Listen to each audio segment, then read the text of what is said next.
बोलो बोलो काली महारानी की जय। बोलो बोलो शंकर भगवान की जय। बोलो बोलो बजरंग बली की जय।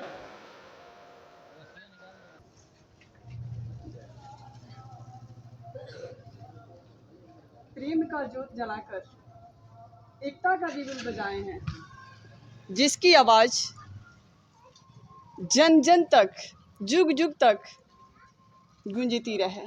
जय स्वर्ण समाज। तनी मिनट साइड हुआ है ना तनी मिनट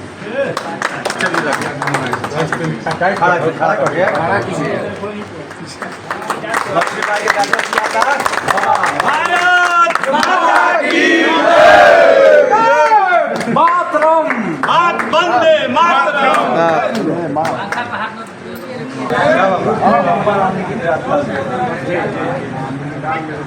ग्रुप बना के डाल दे जहाँ जहाँ सूचना हम मैसेज खाली करो तो हम निकाल दे। नमन करती हुई सम्मानित मंच की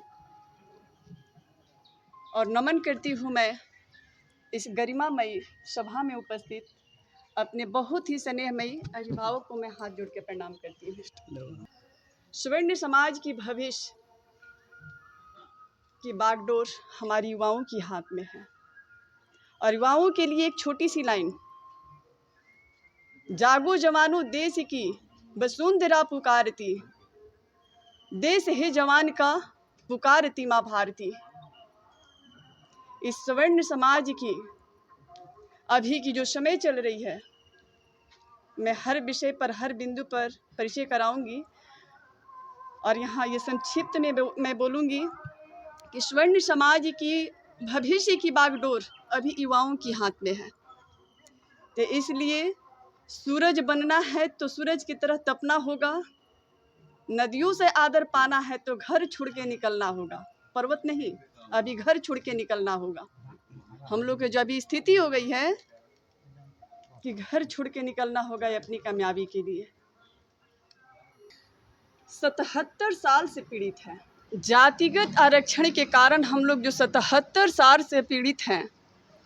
देश आज़ादी के बाद अंबेडकर जी, अन्य नेताओं भी थे, राजेंद्र प्रसाद भी थे उसमें सिग्नेचर करने वाले, लेकिन मुख्य निर्माता अंबेडकर जी को ही कहा जाता है।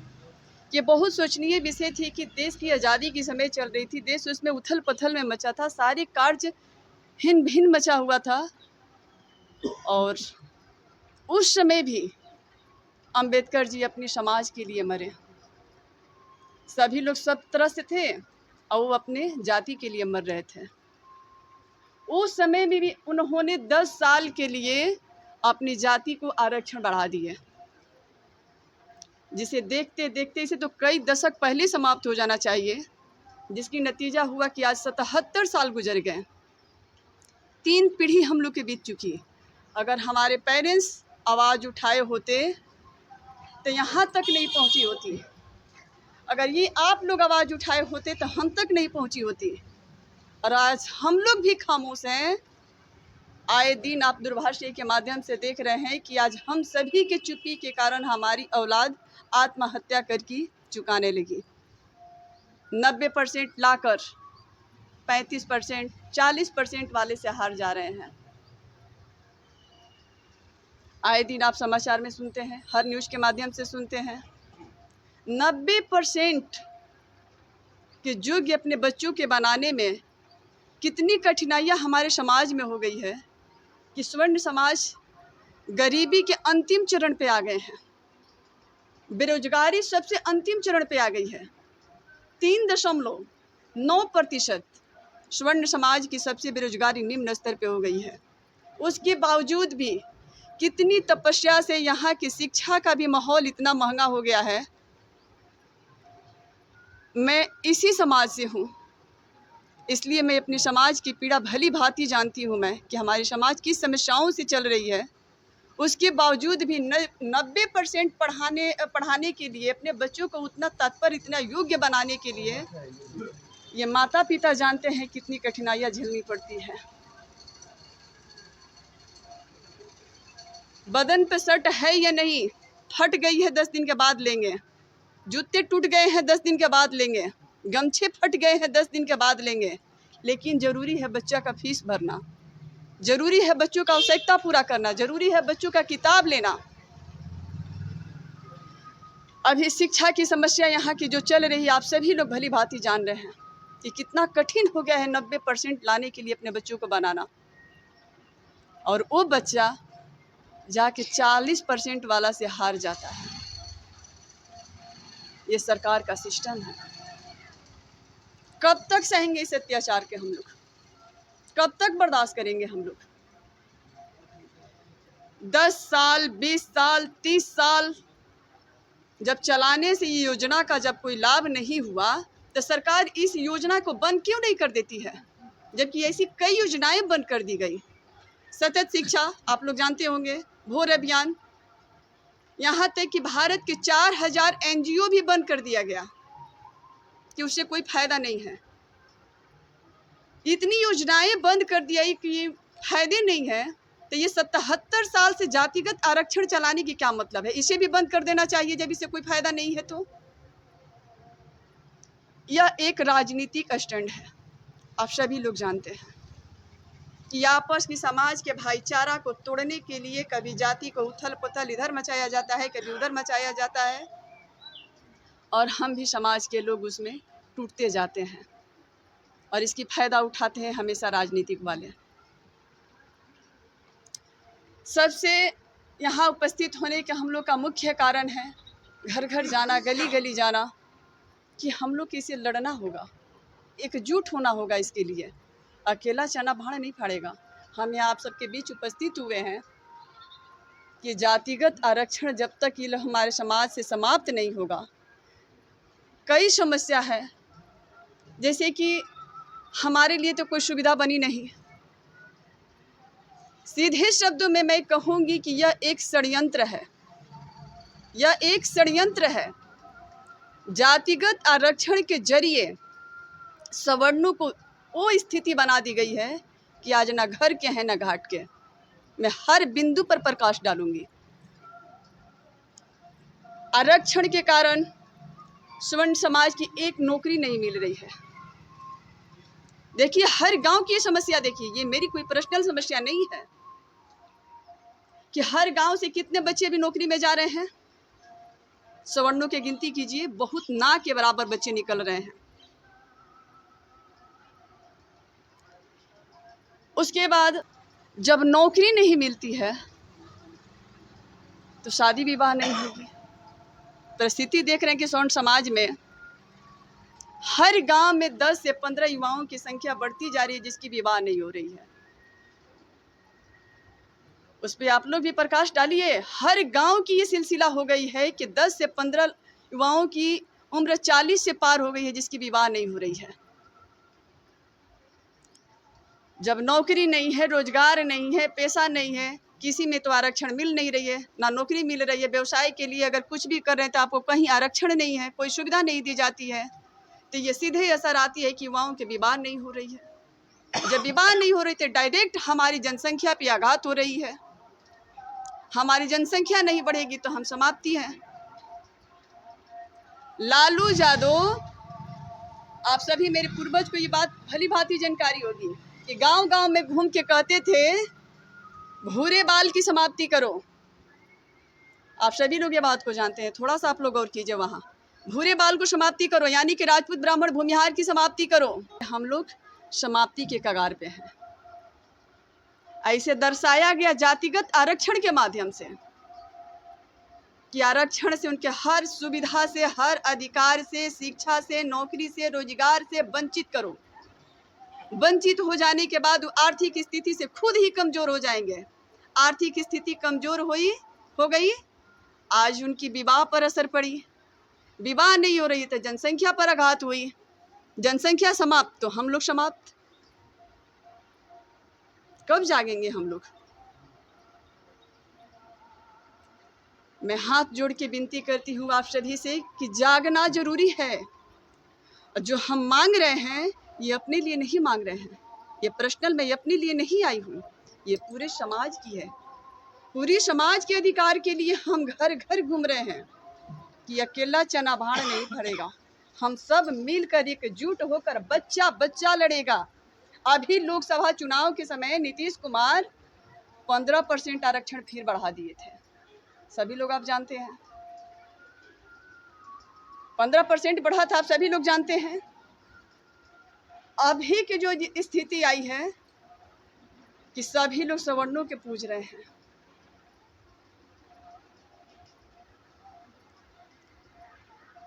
अभी कुछ दिन पहले 2 दिन पहले स्वर्ण आयोग का निर्माण किया गया है। मैं यहाँ तक बताऊंगी कि 2011 में भी स्वर्ण आयोग बना था। मैं यहाँ तक भी जानती हूँ कि 90% हमारे सवर्णों की जानकारी भी नहीं हुआ होगा कि 2011 में स्वर्ण आयोग भी बना था। अगर बना भी था तो कितना सर्वे हुआ है, कितनी समस्याओं के समाधान हुआ, किसकी बेटी बहनों का रक्षा हुआ? सरकार ये डाटा दी है। यह एक राजनीति का स्टंट है। इलेक्शन खत्म होगी फिर लात मार के आपको उसी जगह पे खड़ा कर दी जाएगी।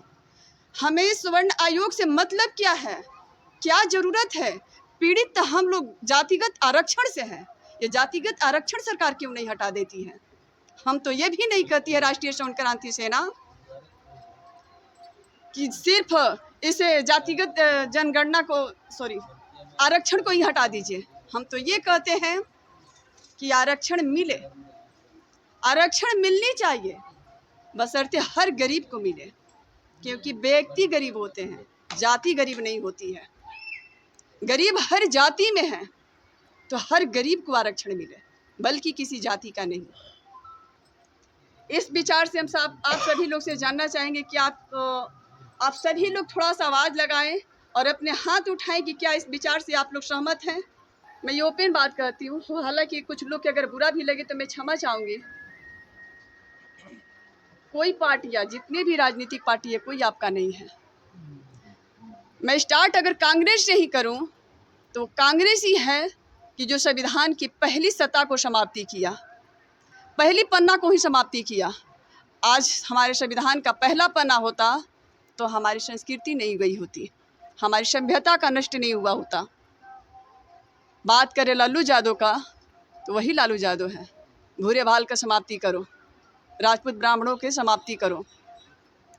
नीतीश कुमार के भी बारे में आप लोग जानते होंगे, वो भी गली गली घूम के यही बात बोलते थे कि मेरी सरकार को आने दो, मेरी सत्ता को आने दो। जिस तरह से राजपूत ब्राह्मणों ने मेरी बेटी बहनों का आवाज़ सुना है, मैं भी उसका नहीं सुना तो मेरा भी नाम नीतीश कुमार नहीं। आज जो सुन रहा है कि जिसे आप गर्व से कह रहे हैं, पूरा सीना तान के कह रहे हैं कि मेरी बेटी का नौकरी लग गई, मेरी बहू का नौकरी लग गई, मेरी बहन का नौकरी लग गई। आपकी बेटी बहन रानियां थी, आप राजा थे। आज आपकी बेटी बहन गुलामी करने लगी। नौकरी क्या है? गुलामी करने लगी। मर्दों की स्थिति, इतनी आर्थिक स्थिति कमजोर कर दिया गया, हर अधिकार से वंचित कर दिया गया, हर सुरक्षा से वंचित कर दिया गया। महिलाओं को नौकरी देने लगा, यानी कि गुलामी करवाने लगा, आपकी महिलाओं से गुलामी करवाने लगा। और एक सब थोड़ा सा आप लोग के बुरा लगेगा, पर मैं वो भी बोलूँगी कि ये भी एक षड्यंत्र है आपकी जनरेशन खराब करने की।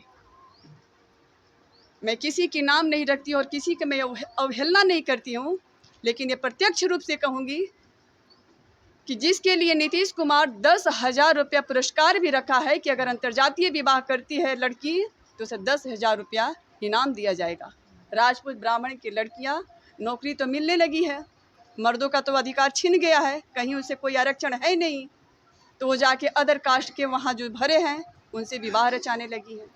तो हमारी जनरेशन पे भी आघात है।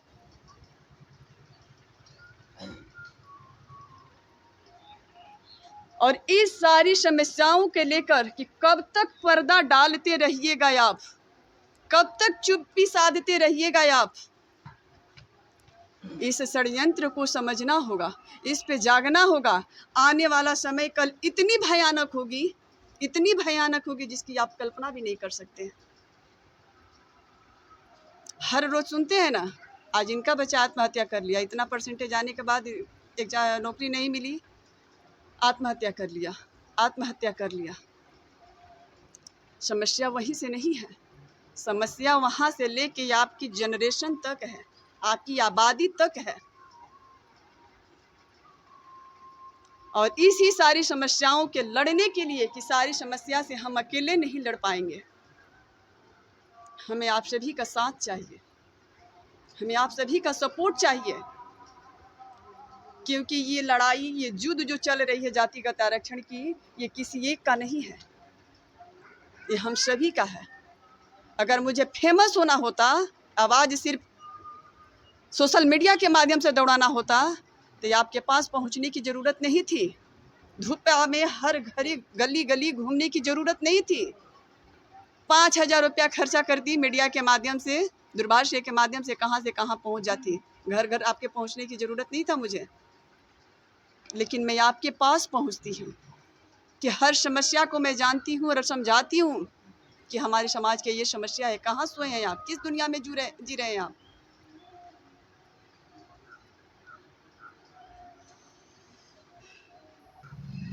सरकार इतनी बड़ी बड़ी षड्यंत्र रची कि जब हमारा देश आज़ाद हुआ तो सबसे पहले राजपूत और ब्राह्मणों को लड़ाया गया, क्योंकि ये दोनों ही बुद्धिजीवी प्राणी हैं। देश आज़ादी के कुछ ही दिन के बाद राजपूत और ब्राह्मणों के आपस में लड़ा दिया गया कि क्योंकि ये जब जब एक हुए हैं तब तब इतिहास रचे हैं, और दोनों ही ये बुद्धिजीवी प्राणी हैं कि आपस में लड़े रहेंगे तो महंगाई के खिलाफ, भ्रष्टाचार के खिलाफ ये कभी आवाज़ नहीं उठाएंगे, जिसका परिणाम है आज हमारी बेटी बहन आबरू तक। मैं अब ऐसे ओपन कैसे करूं, आप लोग बुद्धिजीवी हैं, समझ सकते हैं। आत्महत्याएं करने लगी, हमारी प्रतिष्ठाएं समाप्त। एक बात मैं और भी कहूंगी कि आप ही लोग अपना दशा देखिए कि पहले से क्या हो गया। कहीं भी पहले चलते थे तो बाबू साहब चल रहे हैं, पंडित जी चल रहे हैं, जाइए आराम है, मार के आपको निकल जाएगा, कोई पूछने वाला नहीं है। और एक कोई अदर कास्ट का मर्डर हो जाती है, कोना कोना से मंत्री वहाँ जुट जाएंगे, पूरा नीचे से लेके वहाँ केंद्र तक आप देखिए, सभी दलित वर्ग के लोग सारे मंत्री बने हुए हैं। अंबेडकर जी ये भी कहे थे कि मैं भारत को उस दिन आज़ाद समझूंगा जिस दिन आदिवासी जाति की महिला अगर कोई राष्ट्रपति बनेगी तो मैं समझूंगा कि मेरे देश को आरक्षण की ज़रूरत नहीं है।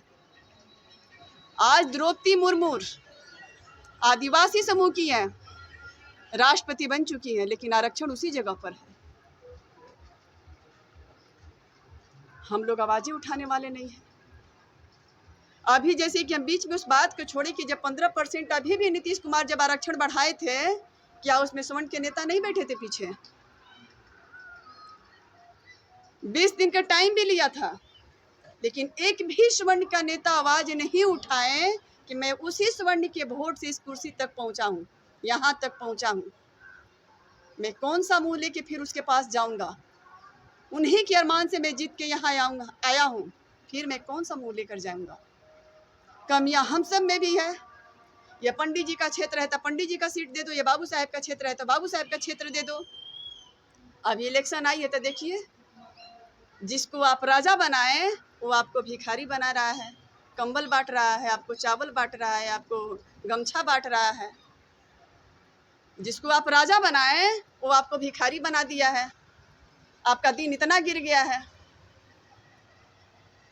5 किलो चावल के लिए आप लंबी कतार लगा के खड़े हैं। भीख नहीं मांग रहे हैं।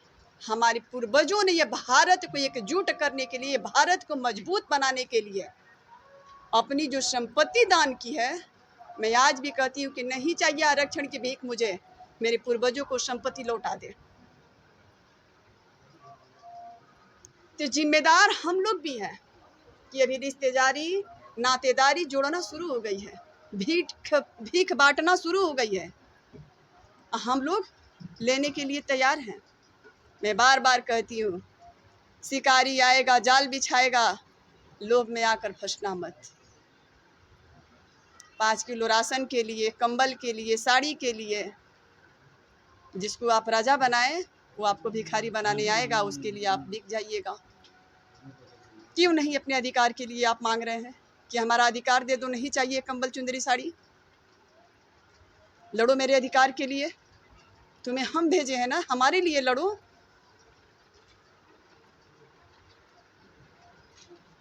तो ये सारी समस्या हमारे पूरे स्वर्ण समाज की है। और इस बार मैं कहती हूँ कि जो स्वर्ण के नेता सभा में बैठकर, लोकसभा में बैठकर जो हमारी बर्बादी की खामोशी होकर सुन रहा था, हमारी सवर्णों की बर्बादी की तमाशा खामोशी से देख रहा था, उनको तो जवाब इस इलेक्शन में मिलेगी। अबरी बार लोग कहता है कि जो घूम रही है, लोग जितने भी घूम रहे हैं राजनीति स्टंट है, तो ये राजनीति स्टंट नहीं है। अबरी बार आर नहीं तो पार। ये सभी लोग, आप सभी से मैं बोलती हूँ कि ऐसे नहीं होना है। इस इलेक्शन में आप लोग मुट्ठी बनाकर, हम सब लोग संगठित होकर उसको चुने जो कि हमारे लिए लड़े। ऐसे रहेंगे तो सिर्फ एक एक पर उंगली उठाएंगे सिर्फ। जब तक हम लोग ऐसे नहीं बनेंगे, हम लोग में मजबूती नहीं आएगा। कोई भी आएगा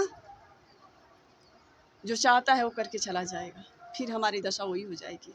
अभी फिर कल स्वर्ण आयोग बनी है ना, इलेक्शन बीतने दीजिए, फिर आपकी दशा वही होगी, फिर लात मार के आपको वहीं खड़ा कर दिया जाएगा। आज तक हमारी बेटी बहनों के लिए कोई सुरक्षा क्यों नहीं बना? हमारे लिए सुरक्षा क्यों नहीं बना? सवर्णों के लिए सुरक्षा क्यों नहीं बना? हमें कोई राजपूतवा, बाभना, पंडितवा, लालावा कह के निकल जाता है, उसको हम लोग कुछ नहीं करते हैं।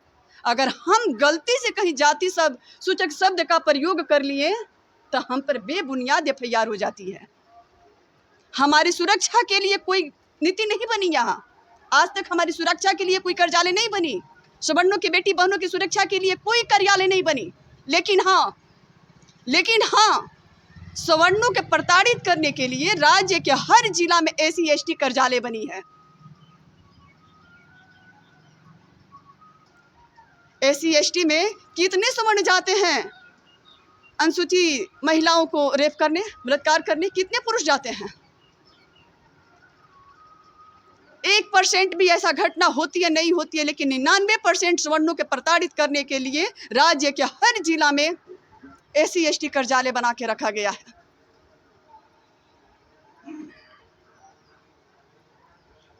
इस सारी समस्याओं से लड़ने के लिए भाइयों, मैं आप सभी से विनती करूंगी, आग्रह करूंगी कि आप लोग संगठित हो जाइए, एक हो जाइए। जब तक हम लोग एक नहीं होंगे, अधिकार पाना, और ये अपने लिए नहीं, हमारी तो समय समाप्त हो गई, अपनी औलाद के लिए, अपनी औलाद की जिम्मेदारी समझ के कि हम आज यहाँ पहुँचे तो सिर्फ आपके लिए नहीं पहुँचे, अपने बच्चों के लिए पहुँचे। आप अब घर छोड़ के जो आए हैं वो किसी के लिए नहीं, अपने बच्चे के लिए, कि अपने बच्चों के भविष्य के लिए जागना होगा, कि हम सब जाग कर अपने अधिकार के लिए ये युद्ध को लड़ें।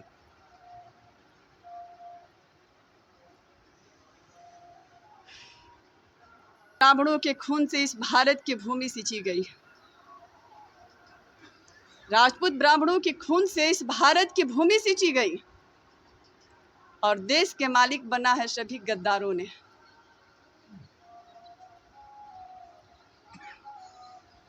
आज आपकी दशा हो गई है, चाहे लोकसभा का देखिए या विधानसभा का देखिए। पानी पिलाइए, दरी बिछाइए, और उसी चंद स्वार्थ के लिए पीछे वाली कुर्सी मिली है, आगे वाली नहीं। चाहे जितनी भी संगठन है, चाहे लोकसभा का हो या विधानसभा का हो या कोई भी पार्टी हो, कोई भी संगठन हो, आगे वाला चाहे जो भी बैठा है, पीछे सभी स्वर्ण है उसमें। उसे कायम रखने के लिए आगे का जो मूर्ति है, उसे कायम रखने वाले सब पीछे स्वर्ण है।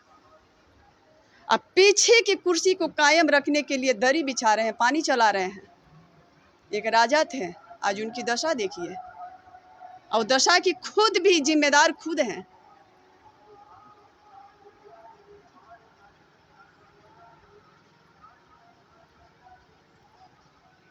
जितनी भी समस्या है शायद मैं समय कम है उतना ना बता पाऊँ आप लोग के, क्योंकि आप सभी यहाँ पर बुद्धिजीवी व्यक्ति हैं।